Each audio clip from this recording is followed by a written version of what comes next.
April 24th, 1980, 11:45 p.m. Local time. In the pitch-black Iranian desert, Marine pilot Major James Schaefer fought to keep his Sea Stallion helicopter airborne as a wall of suspended dust particles engulfed his aircraft. His instruments were failing. Visibility had dropped to zero. Behind him, 5 other helicopters struggled through the same blinding Haboob, a massive sandstorm that had materialized from nowhere. Schaefer had no idea that within 3 hours this mission would end with 8 American servicemen dead, burning wreckage scattered across the desert floor, and the most humiliating special operations failure in United States history. The 53 American hostages waiting in Tehran had no idea that their best chance at freedom was dying in the darkness 200 miles away. 174 days earlier, on November 4th, 1979, Iranian revolutionaries had stormed the United States Embassy in Tehran. What began as a planned 3-day demonstration had transformed into something far more sinister. The mob of students, calling themselves the Muslim student followers of the Imam's line, overwhelmed the Marine Guards and seized 66 Americans. Though 14 would later be released, 53 remained captive, scattered across the sprawling embassy compound and later dispersed to unknown locations throughout Tehran. The world watched as the most powerful nation on Earth seemed paralyzed. Every night, Americans turned on their televisions to see images of blindfolded diplomats paraded before cameras, Revolutionary Guards burning American flags, and crowds chanting "Death to America" outside the embassy walls. ABC News had even started a nightly program called America Held Hostage, counting each passing day of the crisis. Day 50, day 100, day 150.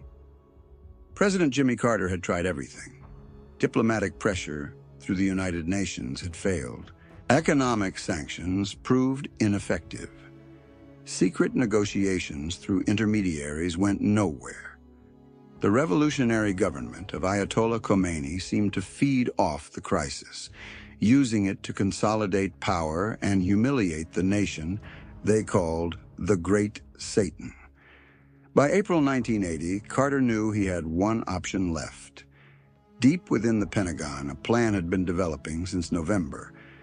Codenamed Operation Eagle Claw, it represented the most complex hostage rescue mission ever attempted. The challenges were staggering. Tehran sat more than 600 miles from any friendly border. The hostages were held in the heart of a city of 5 million people, all seemingly loyal to the revolution. The embassy compound itself covered 27 acres, surrounded by walls and Revolutionary Guards.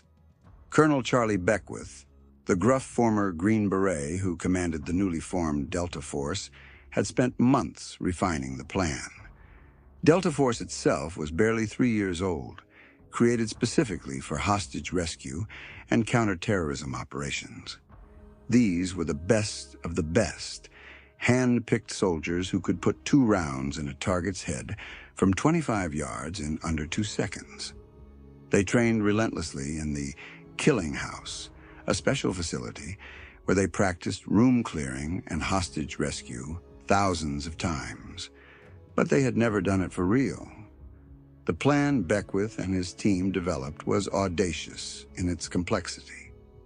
8 Navy RH-53 Sea Stallion helicopters would launch from the aircraft carrier USS Nimitz in the Arabian Sea. They would fly at night, below radar, 600 miles across Iran to a secret refueling site in the desert designated Desert 1. There, they would rendezvous with 6 C-130 transport planes carrying Delta Force operators, rangers, fuel, and equipment. If you're enjoying this detailed military history content, hit that like button and subscribe to the Old Breed channel. We bring you the untold stories of courage and sacrifice for military operations around the world. After refueling, the helicopters would carry 132 commandos to a hidden location near Tehran, designated Desert 2. The men would hide there through the day while CIA agents, who had been operating in Tehran for weeks, would drive them into the city in trucks the following night. The assault teams would storm the embassy compound and the foreign ministry building, where some hostages were believed to be held. Simultaneously, a 13-man Special Forces team would assault Amjadiya Stadium to free 3 hostages held there. AC-130 gunships would provide air support, hosing down any Iranian military response with their devastating 20mm cannons. The helicopters would swoop in to extract the rescuers and hostages, flying them to Mansouriya Air Base, 35 miles south of Tehran, which Army Rangers would have seized. C-141 transport planes would then fly everyone to safety. The entire operation required perfect timing, flawless execution, and incredible luck. It involved elements from all 4 military branches, the CIA, and required every piece of equipment to function perfectly. There was no margin for error. In the weeks before the mission, the men of Delta Force trained relentlessly. They built a full-scale mock-up of the embassy compound in the Nevada desert, practicing the assault again and again. They studied photographs of every hostage, memorizing faces so they could instantly distinguish friend from foe in the chaos of the assault. They rehearsed with night vision goggles, still a relatively new technology that turned darkness into grainy green light.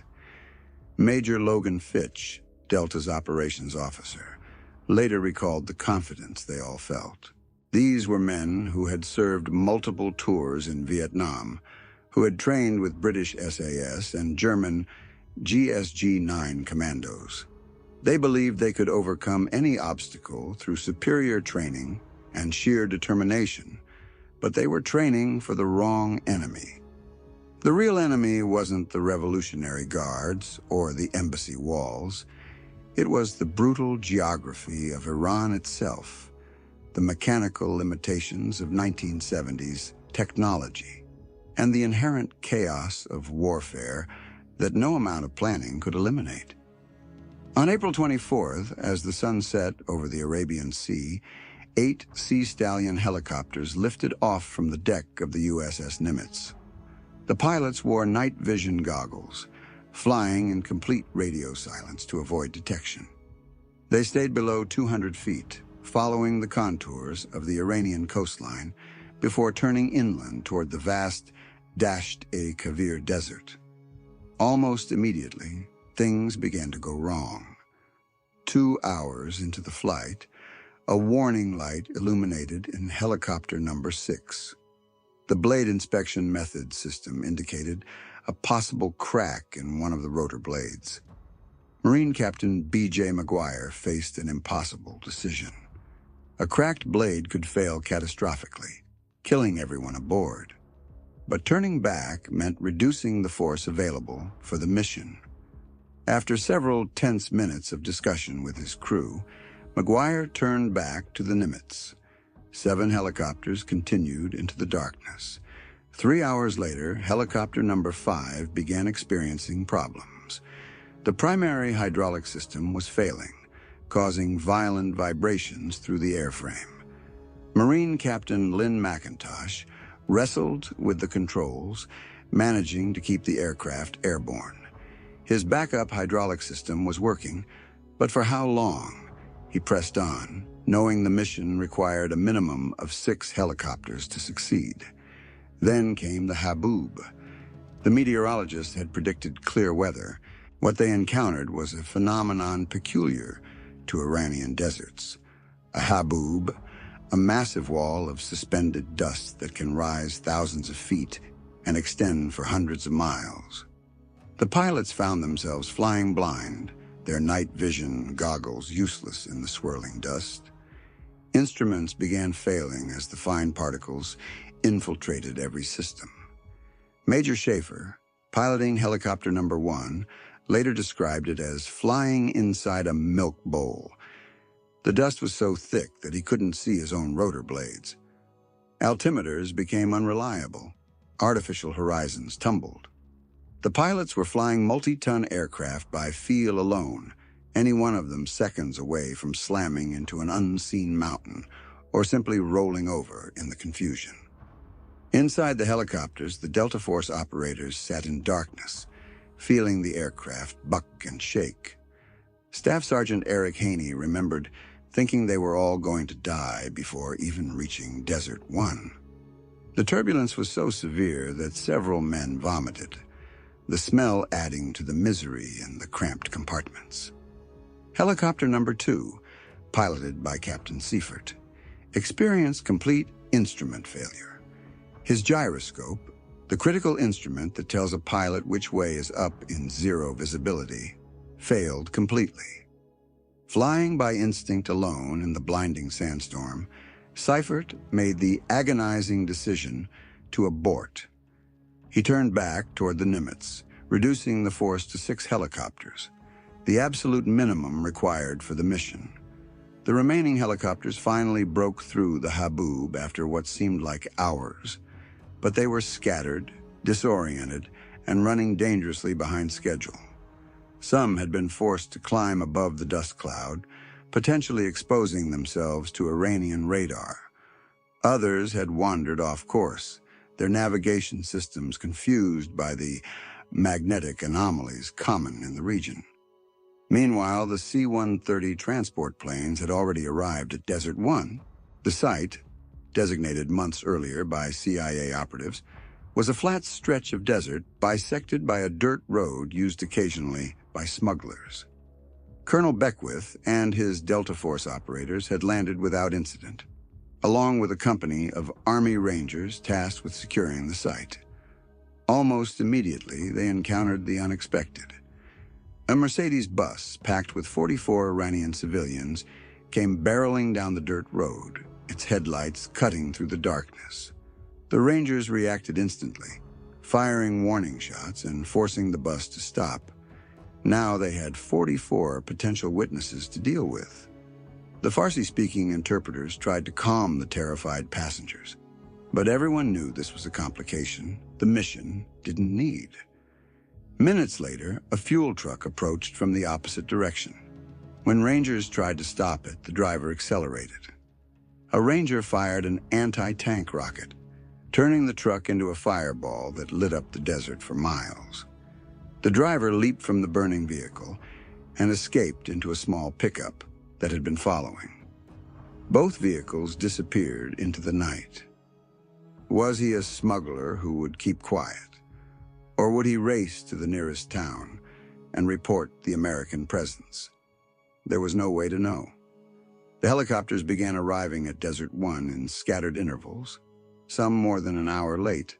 As helicopter number 3 landed, the pilot, Marine Captain Chuck Pittman, delivered devastating news to Beckwith. The helicopter's secondary hydraulic system had failed during the flight. With no hydraulics, the helicopter couldn't fly. They were down to 5 operational helicopters, one below the minimum needed to carry all the operators and hostages. Beckwith stood in the swirling dust, facing the most difficult decision of his military career. 5 helicopters might work if everything went perfectly from this point forward. But nothing had gone perfectly so far. If another helicopter failed after they reached Tehran, they would have to leave people behind, either operators or hostages. The thought was unbearable. He radioed General James Vaught, the overall mission commander monitoring from Egypt. "Sir, we need to abort," Beckwith said, his gravelly voice betraying no emotion. "We don't have enough helicopters." The recommendation went up the chain of command at light speed. Within minutes, it reached the White House Situation Room, where President Carter sat with his senior advisors. Zbigniew Brzezinski, the National Security Advisor, argued for continuing with 5 helicopters. Secretary of Defense Harold Brown recommended abort. Carter, trusting the judgment of the commanders on the ground, gave the order. Abort the mission. At Desert One, the mood was one of crushing disappointment. Delta Force operators who had trained for months, who had traveled halfway around the world, who were hours away from attempting the rescue, now had to pack up and leave. Some argued vehemently for continuing. Others sat in dejected silence. The evacuation plan was simple. The helicopters would fly back to the Nimitz. The C-130s would return to their base in Egypt. But first, the helicopters needed to refuel for the long flight back to the carrier. It was now 2:30 a.m. local time. The desert was a chaos of rotor wash, dust, and exhausted men trying to coordinate the evacuation. Helicopter number 3, the one with failed hydraulics, needed to be repositioned to allow a fuel tanker aircraft to move. Marine Major James Schaefer climbed back into the cockpit of helicopter number 3. Behind him, the fuel bladders in the helicopter's cabin still contained hundreds of gallons of fuel. The helicopter had been configured as a backup tanker. His crew was exhausted after 6 hours of flying through the Haboob. Schaefer lifted off, intending to move the helicopter just 150 feet. In the swirling dust and darkness, Schaefer became disoriented. The massive C-130 was invisible in the brownout created by his own rotor wash. He drifted left, trying to clear what he thought was his path. Inside the C-130, Air Force Captain Harold Lewis saw the helicopter approaching through the cockpit window. Time seemed to slow. The helicopter's rotor blades were at eye level, spinning at hundreds of revolutions per minute, getting closer. Lewis grabbed his co-pilot and dove for cover. The helicopter's rotor blades sliced into the C-130's fuselage like a giant can opener. The blades shattered, sending shrapnel in every direction. The helicopter, suddenly without lift, dropped onto the C-130's wing. The impact ruptured fuel bladders in both aircraft.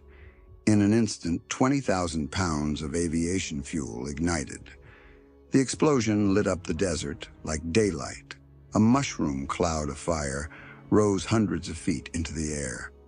Inside the C-130, 5 Air Force crewmen were trapped in an inferno. Inside the helicopter, 3 Marines were engulfed in flames. Staff Sergeant Joseph Byers, one of the Delta Force operators, ran toward the burning aircraft. The heat was so intense it melted the plastic parts of his weapon. Through the smoke and flames, he could see figures moving inside the C-130, but the fire was too intense. The aluminum skin of the aircraft was melting like wax.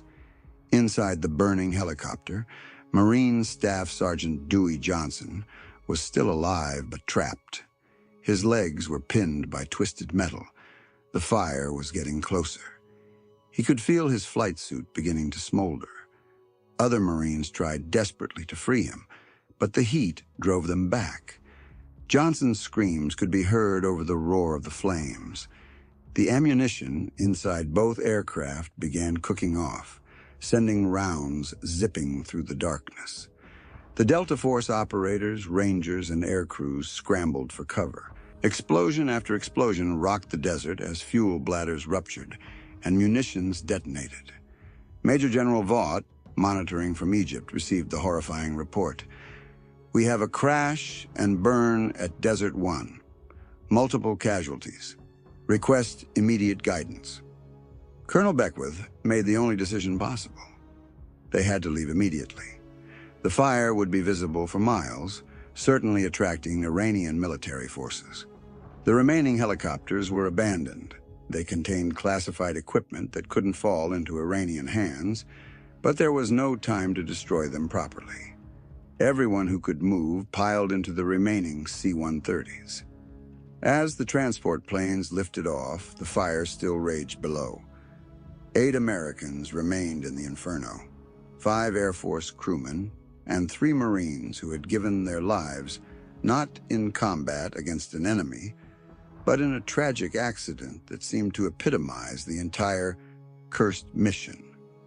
The bodies left behind were Technical Sergeant Joel Mayo, Staff Sergeant Thomas Baker, Major Richard Baca, Major Harold Lewis Jr., Captain Charles McMillan, Captain Lynn McIntosh, Staff Sergeant Dewey Johnson, and Sergeant John Harvey. Their remains would be displayed on Iranian television within hours, a final humiliation for the failed mission. The C-130s flew toward Egypt in funeral silence. Men who had prepared themselves for combat, who had accepted they might die fighting to free the hostages, now grappled with a different reality. They had lost 8 brothers to mechanical failure and chaos. The hostages remained in captivity. America had been humiliated on the world stage. When news of the disaster reached Washington, President Carter prepared to address the nation. His presidency, already struggling with economic crisis and the Iranian hostage situation, now faced complete collapse. The images from Iran were devastating. Burned American bodies, abandoned helicopters being examined by Revolutionary Guards, secret documents scattered across the desert floor. The intelligence loss was catastrophic. The Iranians recovered intact encryption devices, detailed mission plans, and maps showing the planned route to Tehran. They now knew about the CIA's network inside Iran, forcing the immediate evacuation of intelligence assets who had risked their lives preparing for the rescue. The hostages, who had sensed something was happening when their guards suddenly became agitated, were immediately scattered to new locations throughout Iran. Any future rescue attempt would be infinitely more difficult. Their captivity would continue for another 270 days, but from the ashes of Desert One came transformation. The disaster exposed fundamental flaws in how America conducted special operations. The mission had involved elements from different services that had never trained together. The helicopters were Navy aircraft flown by Marine pilots carrying Army soldiers, a recipe for confusion. There was no unified command structure, no standardized procedures, no integrated training.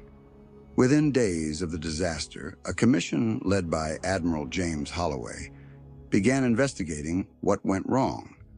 Their report was damning. It found 23 specific issues that contributed to the failure, from inadequate helicopter maintenance to poor weather intelligence to the lack of a dedicated special operations capability. The Holloway Commission's most important recommendation was revolutionary. Create a permanent Joint Special Operations Command that would integrate elements from all services. No longer would special operations be an afterthought, conducted by ad hoc units thrown together for specific missions. In 1987, the United States Special Operations Command was officially established. SOCOM would become one of the most elite military organizations in history, conducting successful operations from Panama to Iraq to the raid that killed Osama bin Laden. Every modern special operations capability, from the Army's Night Stalkers to the Air Force's combat controllers, can trace its origins to the lessons learned at Desert One. The helicopters were replaced with the MH-60 Black Hawk and MH-47 Chinook, aircraft specifically designed for special operations with multiple redundant systems. Pilots trained constantly in desert conditions, learning to fly in brownout conditions that had doomed the mission at Desert One. Charlie Beckwith retired from the Army shortly after Eagle Claw, but spent his remaining years advocating for special operations reform. He wrote in his memoirs that Desert One was simultaneously the worst and most important night of his military career. The failure had been his responsibility, but it had catalyzed changes that would save countless lives in future operations. The men who survived Desert One became the institutional knowledge base for American special operations. Eric Haney helped establish training protocols still used today. Logan Fitch developed planning procedures that became standard throughout SOCOM. They turned their failure into doctrine, ensuring future operators would never face the same challenges unprepared. In Tehran, the hostages endured 8 more months of captivity. They were finally released on January 20th, 1981, just minutes after Ronald Reagan was inaugurated as president. Their 444 days of captivity had changed America, contributing to Carter's defeat and ushering in a new era of military assertiveness. Some of the hostages later said they never blamed the rescuers for the failure. Marine Guard Rodney Sickman, one of the hostages, said he was grateful America had tried, even though it failed. It showed we hadn't forgotten about us, he said years later. Those 8 guys died trying to bring us home. That means everything. The Iranian government turned Desert One into a propaganda victory, but they had also learned a lesson. America might fail, but it would try. The next time might be different. The abandoned helicopters were eventually displayed in Tehran as trophies, but they also served as a warning. The Americans had penetrated 600 miles into Iran undetected. What else might they be capable of? Today, Desert One is remembered differently by different communities. For special operators, it's the birthplace of modern American special operations, a failure that forced revolutionary change. For the families of the 8 men who died, it's a site of sacrifice and loss. For military historians, it's a case study in the complexity of joint operations and the fog of war. The site itself remains largely unchanged. The burned hulks of aircraft have long since been removed, but scorched earth still marks where 8 Americans died. Occasionally, nomads passing through report finding bits of metal or fabric, remnants of America's darkest night in the desert. Every special operator who graduates from the John F. Kennedy Special Warfare Center learns about Desert One. It's taught not as ancient history, but as a living reminder that courage alone isn't enough. Success requires preparation, integration, and the humility to learn from failure.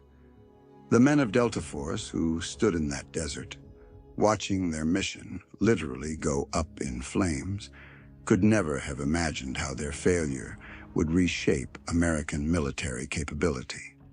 The frustration and rage they felt that night, at the helicopters, at the weather, at fate itself, became the emotional fuel for 3 decades of special operations excellence. General Stanley McChrystal, who would later command all special operations forces in Iraq, called Desert One the most successful failure in military history. The mission failed to rescue a single hostage, but it rescued American special operations from institutional neglect and inter-service rivalry. In the end, Operation Eagle Claw's legacy isn't measured in the hostages it didn't save, but in the thousands of successful operations that followed. From the streets of Mogadishu to the mountains of Afghanistan, to the compound in Abbottabad, where Osama bin Laden met his end, the ghosts of Desert One have guided American special operators. The 8 men who died that night, Joel Mayo, Thomas Baker, Richard Baca, Harold Lewis, Charles McMillan, Lynn McIntosh, Dewey Johnson, and John Harvey, never fired a shot at the enemy. They never breached the embassy walls or faced down Revolutionary Guards. But their sacrifice in that burning desert changed American military history forever. Their names are etched on the walls at SOCOM headquarters, a daily reminder that even the best planned missions can fail, that technology can betray you when you need it most, and that the price of failure in special operations is measured in lives. The hostage crisis that prompted Operation Eagle Claw feels like ancient history now, from a time when America's enemies held prisoners for propaganda rather than executing them on video. But the fundamental challenge remains the same: how to project power precisely and effectively anywhere in the world when American lives are at stake.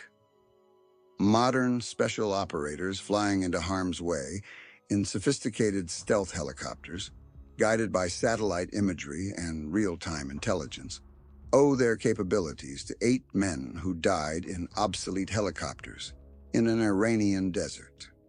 Every successful hostage rescue, every precisely targeted raid, every impossible mission made possible stands on the foundation of that failure. The transformation didn't happen overnight. It took years of bureaucratic battles, billions of dollars in investment, and countless hours of training to build the special operations capability America possesses today. But it all started in the burning wreckage at Desert One, when America learned that good intentions and brave men weren't enough. The operators who survived that night carried the weight of failure for the rest of their lives. Many struggled with survivor's guilt, wondering why they lived when 8 brothers died. Some left the military, unable to reconcile the gap between their expectations and the reality of what happened. Others channeled their pain into purpose, dedicating themselves to ensuring such a disaster would never happen again. In military circles, Desert One has become synonymous with the importance of joint training and preparation. When special operators from different services train together today, when they practice the same procedures and speak the same operational language, they're honoring the lesson written in blood in the Iranian desert. The mission also transformed how America thinks about hostage rescue. The State Department created dedicated teams to manage hostage situations. Intelligence agencies developed new networks and capabilities. The military established standing units ready to deploy within hours. The entire architecture of American crisis response was rebuilt from the ground up. Perhaps most importantly, Desert One taught America that military power has limits. Technology can fail. Weather can intervene. Chance can derail the best-laid plans. But it also taught that from failure can come determination. From disaster can come transformation. And from sacrifice can come strength. So did you know that the abandoned helicopters at Desert One contained so much classified material that the Iranians were able to reverse engineer some American encryption technology? Or that one of the Delta Force operators left behind a notebook containing the names and addresses of CIA contacts in Tehran, forcing an emergency evacuation of American intelligence assets? Share this story with someone who appreciates military history. Subscribe to the Old Breed channel for more untold stories of courage, sacrifice, and the operations that changed history. These aren't just war stories. They're the moments that shape the world we live in today. The desert has long since reclaimed the site of Desert One. Wind and sand have erased most traces of what happened there. But in the community of American special operations, in the doctrine manuals and training centers, in the hearts of those who were there and those who came after, the memory burns eternal. 8 Americans who died trying to bring their countrymen home, and in their failure, lit the way forward for generations of warriors to come.